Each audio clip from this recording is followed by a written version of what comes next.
So who is Adele Rennie? That is the question that we haven't yet been able to answer.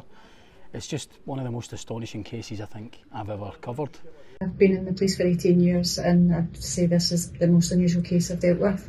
It's not a case of, oh, this is just a funny high school girl prank where, ha-ha, we're pretending to be someone we're not. It includes very deranged, unhinged behaviour. Is that you palming me off already, given you're too busy for your phone and all that? Former NHS nurse Adele Rennie first came to the public's attention when the Scottish Sun exclusively revealed she'd pled guilty to a series of astonishing crimes that involved dating sites, fake Facebook profiles, racy images of women, creepy phone calls and a voice-changing application that made Rennie sound like a man. The then 27-year-old had targeted young single women who were looking for love on the internet, luring them into believing they were forming a bond with a dishy doctor. But it all came unstuck when the sinister ruse was rumbled, leading to a police probe that ended in her first conviction in 2017. Scottish Sun crime reporter Graham Mann has covered the story from the beginning and knew straight away Rennie's crimes were out of the ordinary. It's just one of the most astonishing cases I think I've ever covered. It first came to my attention in 2017 when a source got in touch to say that there was a really unusual case going through the system at Kilmarnock Sheriff Court. So as I would do, I went down there to have a look and I was absolutely flabbergasted when I looked at the indictment. There was, I think, 27 charges in total and double figures of victims, and what Adele Rennie was accused of was just mind-boggling really. Obviously involved the use of a voice-changing app, and also the term catfish had been used, which wasn't a term that I was familiar with at the time. So I was clearly intrigued, and really that was the start of a story which has basically gone on for nearly a decade. And then when you look at what she was eventually, well, she pled guilty in the end to that those initial charges. I think 18 of the charges she pled guilty to, and that was against 10 different women. And I can give you a little insight into what some of those were. That she'd used a voice changing app to pretend to be various men. There was a David Carolla, a David Graham was another one, and she actually followed the victim and took pictures of her while she was in her car and texted her as part of this behaviour. Another victim, she had sent a letter in a package purporting to contain painkillers, and she also sent sexually explicit images and asked for naked photographs from another victim. And it just continues on like that. It's just one after another, and it's actually staggering to think how she managed to keep all these plates spinning at the one time. But that's what she did, and that's what she pled guilty to in the end. Several women spoke to the Scottish Sun about their encounters with Rennie at a time when they thought they were speaking to a doctor called David Graham, a handsome, dark-haired hunk who Rennie used to create false social media profiles. The disturbing chain of events began when Rennie set up a fake male profile on the dating website Plenty of Fish. Years after, when the woman fell into her trap, she's still perplexed by what motivated a seemingly ordinary NHS worker to concoct such a shocking scam. It was totally bizarre how it all came about, and it just got weirder and weirder. I was on a dating site and I got chatting to a guy called David Graham, who I naturally assumed was a man. I liked the look of him and we agreed to swap numbers. We sent a few messages and eventually spoke on the phone. It was a man's voice and I didn't think there was anything strange about it. We started talking and he told me he was single and had a 2-year-old daughter. He also had a Facebook page which seemed totally normal. He told me he lived in Kilmarnock, but when we arranged to meet, he kept coming out with excuses, which I thought was a bit odd. It turned out I had a friend who worked at Crosshouse Hospital with Adele Rennie. She told me Adele approached her out of the blue and said her cousin, David Graham, was going to be meeting me. After that, this David Graham, who I now know was actually Adele, started sending flowers to my work and my home address. He even sent messages telling me where I had been, which was really creepy. Bearing in mind I didn't know it was a girl at this point, I was thinking this guy was actually following me. That's when I decided to go to the police. The woman also decided to do her own investigation into the so-called David Graham. It didn't take long to discover the horrifying truth. I then found out the number I had for David Graham was the same number as my friend had for Adele. That's when it all clicked. But I still couldn't work out what was going on with the man's voice. I assumed there must have been a man involved and he and Adele were doing it together like some big sick joke. No, I was not saying you were fat. However, it's good to get the steps in. That's all I was saying. As reality dawned, she decided to confront Rennie at a pre-arranged meeting set up by her pal. But despite a mountain of evidence proving she was the person behind the fake account, Rennie refused to admit the truth. I went along and I said, listen, I know you're pretending to be David Graham and I know he doesn't exist. I'm not kidding, she is the best liar you will ever meet in your life. She basically denied it and started calling random people to back her up. She was later contacted by other young women who also claimed they had fallen for Rennie's fantasy male creation. I know I wasn't the only girl she asked to send her intimate pictures. Thankfully I didn't send any, but when I was talking to the police they told me she had asked others and they had sent them. I ended up having to change all my contact details because of it. Another traumatised victim of Adele Rennie's sickening voice-changing scam told how she collapsed in a shopping centre after months of torment. The young mum says she passed out with stress brought on by a 6-month-long bombardment from Rennie's male alter ego David Graham. Her harrowing ordeal at the hands of a devious nurse, dubbed Hell's Angel, began the morning after she met Rennie at a pal's birthday bash. The day I met Adele Rennie, I thought she was one of the nicest girls ever. She was the life and soul of the party. But looking back on it now, I realise it was the worst night of my life. I was walking through Silverburn Shopping Centre with my wee boy, and David Graham was sending me message after message. We had been talking for months, sometimes for hours on the phone, but all his promises about finally meeting in person had come to nothing. I told him to stop bothering me, but he wouldn't give up, and started turning really nasty. He had sensitive pictures of me on his phone, personal stuff I had never shared with anyone, and he was saying if I didn't reply, he would post them on the internet. I was terrified and frightened at the way this guy, someone I thought was a respected doctor, was trying to control me. The next thing, I woke up on the floor in Silverburn with a woman standing over me, telling me not to worry, my wee boy was okay and an ambulance had been called. I'd basically collapsed with the stress and banged my head on the corner of a table. To this day, I don't even remember travelling to Silverburn, just coming round and being taken to hospital in an ambulance. She was one of the women whose evidence helped convict Rennie for the first time around. She was sentenced at Kilmarnock Sheriff Court in 2017, but astonishingly after her early release from a 22-month sentence, Rennie was back to her old ways. This time she told a new victim she was a hunky criminal lawyer, using the same catfish scam and leaving the woman scared in her own home. This criminal lawyer called Dan was contacting me all the time, but when I checked there was nobody listed under that name. I knew at that point something wasn't right and I thought I was in danger because he knew where I lived. I had no idea it was Adele Rennie who was behind it. I called my friend and said, "You need to come and get me because I don't feel safe in my house." She revealed Adele's alter ego, Daniel Crolla, first contacted her on the dating website Tinder. The fake fella's dishy snaps ticked all the boxes and they began chatting on Instagram. Within days, the lawyers ramped up efforts to woo the mum of two with lengthy calls and flirty text messages. He had told me he lived in Troon and he had a black Jaguar, so me and a pal went to his address. There was no black Jaguar and I knew then this person is not who they say they are. But at this point I still thought it was a guy pretending to be somebody else. I phoned the police and told them I had been talking to someone online. I told them I was concerned because they knew where I lived. I then contacted Dan and decided to call his bluff. I told him I had contacted the police and his response was, "Don't be so stupid to go to the police, it's really childish." He was really trying to convince me not to do that. He then sent me a message saying he had been talking to a computer expert at his work who could tell him pretty much everything I am doing. That was very disturbing and threatening and I just thought, oh The mum finally discovered the truth when she recruited the help of a pal turned amateur detective. They stumbled across previous reports about Rennie and it was like a light bulb moment, albeit by chance. In the end I found out it was Adele by pure fluke. I was round at a pal's house having a glass of wine and was telling them all about it. All the while Dan was still messaging me because the police had said, "Don't let on you know he's not who he says he is." My friend started typing a few keywords into Google and all of a sudden Adele Rennie's story popped up.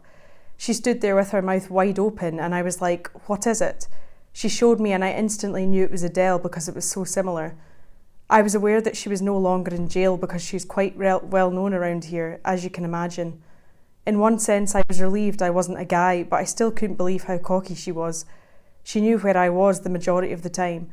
I knew the police would check where I was going and they told me they were pretty sure she would have followed me. Among the women Adele targeted was former Miss Scotland contender Abby Draper, who Rennie homed in on when she was caring for Abby's granddad in Crosshouse Hospital. Abby's case was a little bit different from the other romance scams because she was never in an online relationship with Rennie's fake blokes, but she was still tormented by Rennie during her first round of offending. Abby has followed Rennie's case ever since and previously spoke to the Scottish Sun after Rennie was sentenced for a third time last year. Hi, my name is Abby Draper, and unfortunately I've been part of this Adele catfishing saga for around 10 years now. I've been a victim myself, and I've also had to kind of help other victims tell their story and give them advice on what to do next. When she reoffended the second time, I was shocked, just because I think that any normal person from being in prison the first time would want to change their behaviour. I wouldn't be able to handle being in prison, so I was just going to assume that she wouldn't have liked it either. So the fact that she reoffended the second time, I was very surprised. Now that she's done it a third time, I don't really know how I feel. I think there's an element of shock, but I'm not surprised now. It almost feels like prison's not enough. It must be too easy for Adele. I suppose I'll never know how the other victims feel because I've personally not been through what they've been through. I can only imagine how scared they must feel because Adele's actually visited their homes before. She's took pictures of their homes before. She's possibly done things where people have had to see things that they shouldn't or didn't want to see. And I think it's not a case of, oh, this is just a funny high school girl prank where, we're pretending to be someone we're not. It includes very deranged, unhinged behaviour, and it's not normal, and I don't think it should be accepted, and I don't think that I almost feel like she feels like what she's doing is okay. There's nothing wrong with it. The Scottish Sun obtained a recording Rennie sent using the voice-changing app that's made her sound like a man. Aye, sorry, I'm driving. But is that you palming me off already? Given you're too busy for your phone and all that? No, I was not saying you were fat. However, it's good to get the steps in. That's all I was saying. Abby told of her reaction when she finally heard it for the first time. I'd never ever heard the voice that she used before, so I've always been intrigued to know what it sounded like. And I had one of the victims send me over the voice. It was quite... We gave it the nickname Rumpelstiltskin. However, I think anyone who didn't know Adele's kind of story, it does sound like a man. It does sound like it could be someone. The voice doesn't particularly match the face. However, it is realistic. And I questioned myself on whether, is it someone using a voice app or is it real? So it's quite convincing. It's quite tinny. But yeah, I'm quite fascinated by the full technology of that. I think it's quite interesting. I think people would say, I think it's really easy for people that aren't aware or haven't been part of the story to say, oh, well, surely you would know. Like, surely you would know. And I've let people hear the voice note and they've said, well, it doesn't really sound like a man. But if you've got no reason to not think that it's a man or to think it's this person, you would be... And I was manipulated at one point to think I had got it wrong. And I was thinking, maybe this is just an innocent man that's maybe a bit inside himself using another guy's picture, and it is a guy, but it's not Adele, it's not linked to her. But after confirming it with previous victims, the voice was exactly the same. The number of women preyed upon by Adele Rennie's catfish scam rose to 13 when she was jailed for a third time in September last year. But her offending didn't end there, and in January this year, Rennie contacted a previous victim, even though she had been made the subject of a non-harassment order. It meant the registered sex offender, now aged 34, was taken back into custody and once again facing criminal charges for a fourth time. After the first conviction, I just naturally assumed that she would go to prison, she would come out and she would get back to living a normal life. But that's not what happened. Within a very short space of time of being released from prison, she was reoffending again. So That in itself was unusual, and it was an exact replica of the crimes that she'd committed before. She was sentenced for a third time in September last year, and Sheriff Nicola Patrick put into words what she thought of Rennie's offending. And it says here that by your own admission, you deliberately sought out your victim and embarked on a course of conduct designed to cause her distress. Your actions involved a significant degree of premeditation, deception and manipulation, and it's clear from the victim impact statement they've had a profound effect on the victim, so much so that she's had to seek support and assistance to deal with the trauma you caused her. And I think what's significant about that from Rennie's perspective is that this is now the third time that a sheriff has told her similar things, but she's once again returned to her offending after a third stint in prison. The motivation has never truly been explained. There's been several pleas in mitigation read out in court by her lawyers explaining certain difficulties that she's had in her life, and but what has been absent has been a proper explanation as to what actually motivated her to do it. So people have spun their own theories about what may have motivated her, but no one really knows. The only person who can answer that question is Adele Rennie, and so far she hasn't done so. And there was one occasion where I did approach Rennie after her first conviction at her home to see if she wanted to take the opportunity to express remorse, to say sorry for the trouble that she'd caused her victims. But she was bullish in her response and told me that in no uncertain terms that if she ever was going to tell her story, she wouldn't be telling it to me. But that's as close as I ever got to finding out from the horse's mouth what it was all about. Adele Rennie's somebody who's been known to the police for quite a few years now, convicted on several occasions of what you call catfishing, and it's kind of stalking or fraud type offences, where she's created online personas and hooked people into relationships and gathered various benefits as a result.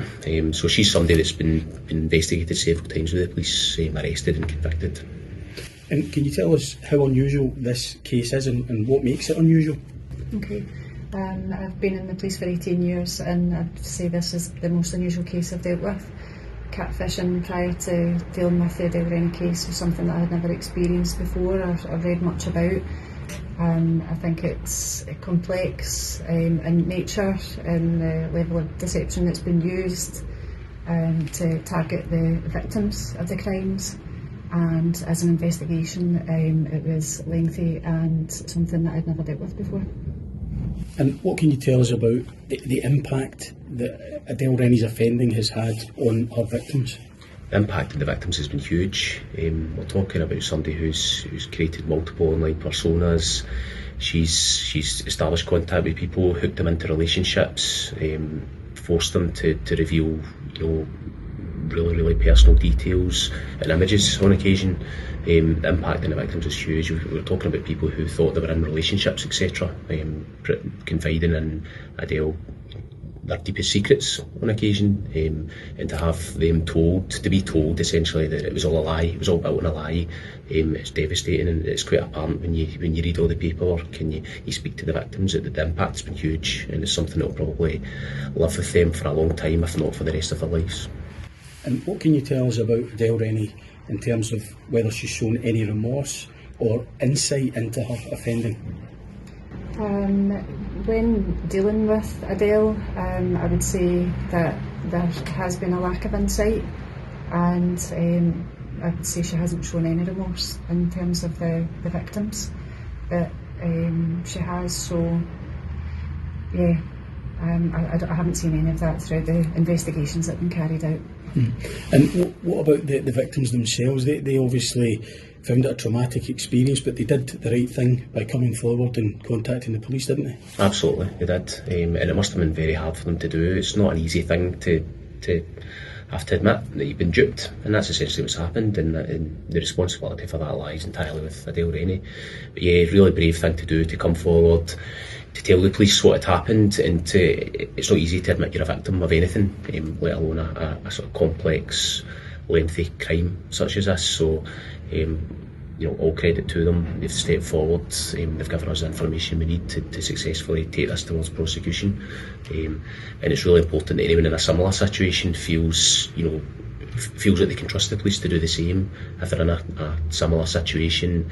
If there's a stalking, an incident such as this where it's online offending, if you think that somebody's not who they appear to be, then we want to know about that. We want to investigate that, because it's really important that these people are caught and brought to justice. And during the time that you've been investigating Adele Rennie, have you ever come to any understanding about what motivated her? Well, the motivation behind it is something only Adele Rennie can tell us. We've certainly had no insight in relation to that. Why she did it, we may never know. She might tell us at some point in the future. But certainly,